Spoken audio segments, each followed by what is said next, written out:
La Smart City, la ville intelligente, voilà l'univers dans lequel je vous amène maintenant avec mes invités. On parle de l'entreprise UpCity. Bonjour Jean-Baptiste Paul-Jacques, bienvenue. Bonjour Thomas. Vous êtes le fondateur, le président d'UpCity, créé en 2017. Tout et à vous fait. avez choisi pour vous accompagner aujourd'hui Pascal Agostini, bonjour. Bonjour Thomas. Bienvenue, responsable des projets nationaux chez Engie. Vous êtes un client d'UpCity. Vous nous direz comment vous utilisez cette technologie et surtout ces données, parce que vous êtes un valorisateur de data, on peut dire ça comme ça? On peut dire ça comme ça, on est fournisseur de données, c'est-à-dire que le métier d'UpCity, c'est d'être un fournisseur de données.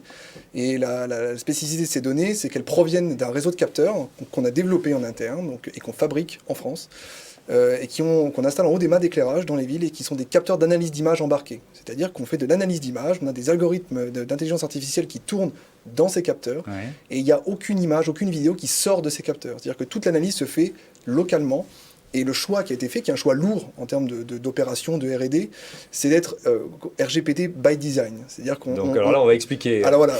C'est quoi RGPD, on va dire, donc, le règlement. Règlement général de la protection des données, sur les données personnelles. Et donc by design, ça veut dire dès l'origine, dès la création. On n'a pas d'anonymisation. C'est-à-dire qu'on ne prend pas un flux vidéo, on va flouter des choses, etc. On fait l'analyse de ce flux à la volée et on en extrait uniquement les données intéressantes sur des données qui peuvent être des données de mobilité, le stationnement, le trafic, le comptage piéton, sur du déchet, la détection d'encombrants illégaux. Et toutes ces données-là, ensuite, sont valorisées dans des softs ou des solutions logicielles de nos partenaires. Ça prend quelle place, ça? C'est un capteur qui fait quelle taille à peu près en haut du mât? une vingtaine de centimètres. Toute cette technologie miniaturisée tout est là-dedans. dedans, donc c'est des boîtiers qui sont denses à l'intérieur. Vous avez la communication, vous avez l'alimentation, tout ce qui permet d'être aussi certifié pour être installé sur ce genre d'équipement. Et c'est effectivement, ça s'installe et ça fonctionne dans la foulée. Donc je suis dans ma voiture, je suis dans les embouteillages en train de pester depuis 20 minutes, cas d'école. Ma plaque est pas filmée, enfin elle est filmée, mais c'est simplement la situation qui est rendue, qui est transformée. Exactement. C'est-à-dire qu'on va détecter qu'on a un véhicule qui est en train de rouler sur la route. Voilà. Avec son type, c'est-à-dire un véhicule particulier, un véhicule de livraison, parce que c'est des choses importantes, notamment pour le monitoring des places de livraison, par exemple. Mais il n'y a aucune donnée personnelle. Et au-delà de ne pas la prendre, cette plaque, c'est qu'on ne peut pas la prendre. C'est qu'on a fait des choix technologiques qui limitent la résolution de prise d'image. Et même si l'image était remontée, un humain n'est pas capable de lire cette plaque ou de reconnaître un visage. Donc c'est des choix forts de notre côté, mais qui permettent à des maires ou à des collectivités de ne pas avoir besoin de nous faire confiance. C'est-à-dire qu'on ne peut pas faire ce genre de choses. Alors, on va parler d'Engie évidemment, mais qui sont vos clients d'une manière générale? Les clients finaux sont très souvent les collectivités, les villes, etc. Mais on ne va jamais en direct avec ces clients-là. On s'accompagne toujours d'experts métiers qui connaissent les villes, qui connaissent les besoins des villes, les problématiques, et qui vont pouvoir faire des solutions qui utilisent ces données-là, mais extrêmement dédiées et spécifiques aux villes. Et c'est notamment le cas d'Engie sur plusieurs projets où on travaille ensemble, où Engie connaît la problématique de la ville et va s'appuyer sur nos données pour une solution totale. Donc c'est pas seulement une relation entre une entreprise et son client, c'est vraiment d'un partenariat dont on parle. Là aussi, cas d'école, comment vous utilisez les données fournies par UpCity? Alors, on est intégrateur de solutions, c'est pour ça qu'on est nommé Engie Solutions, donc on est la marque spécifique dans le groupe Engie qui adresse un certain nombre de marchés, notamment le marché des villes et des collectivités. Donc on va agréger des briques technologiques dont Jean-Baptiste fait partie avec son capteur. Il y a une jolie tête de brique technologique. J'en suis flatté. Et en tout cas, on agrège l'ensemble de ces données pour répondre à des problématiques sur les territoires.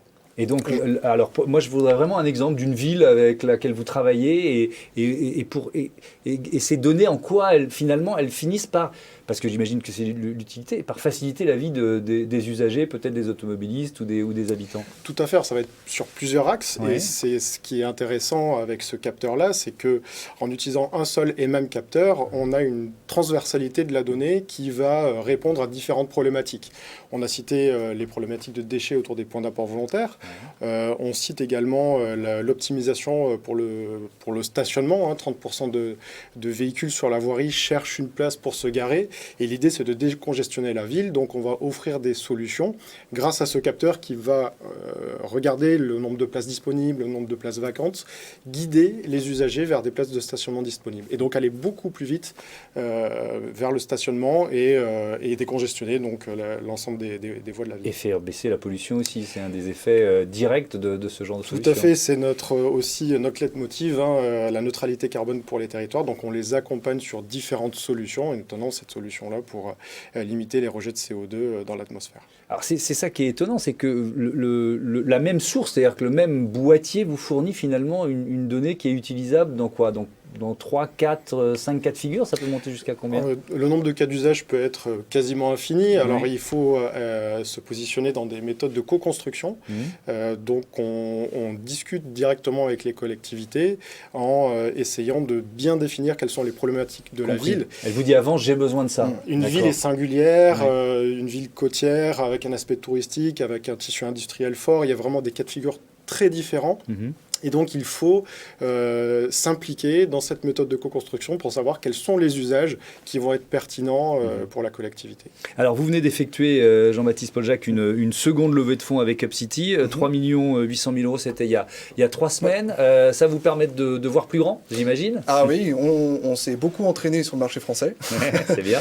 Et on a eu pas mal d'expériences à l'étranger, que ce soit en Europe ou aux États-Unis. Et maintenant, on a la capacité à répondre à des gros projets. Ce qui n'était pas le cas il y a quelques années. On n'avait ni la légitimité, ni la structure pour pouvoir le faire de façon propre. Et donc cette levée de fonds va nous permettre notamment un déploiement à l'international et notamment aux États-Unis. D'accord. Vous recrutez en ce moment? Beaucoup. Oui, on est 15 personnes aujourd'hui en fixe et on passe à 35 à la fin de l'année. Quel profil? Profitez-en, ça peut être l'occasion. Je passe un appel à tous les développeurs, que ce soit front-end, système embarqué, intelligence artificielle, du commerce et aussi du support, et notamment du support pour supporter les opérations, aider à l'installation, faire des formations notamment aux équipes d'installation. Donc c'est assez vaste. Merci beaucoup, merci à tous les deux d'être venus présenter les solutions, cette mise en valeur des données grâce à UpCity.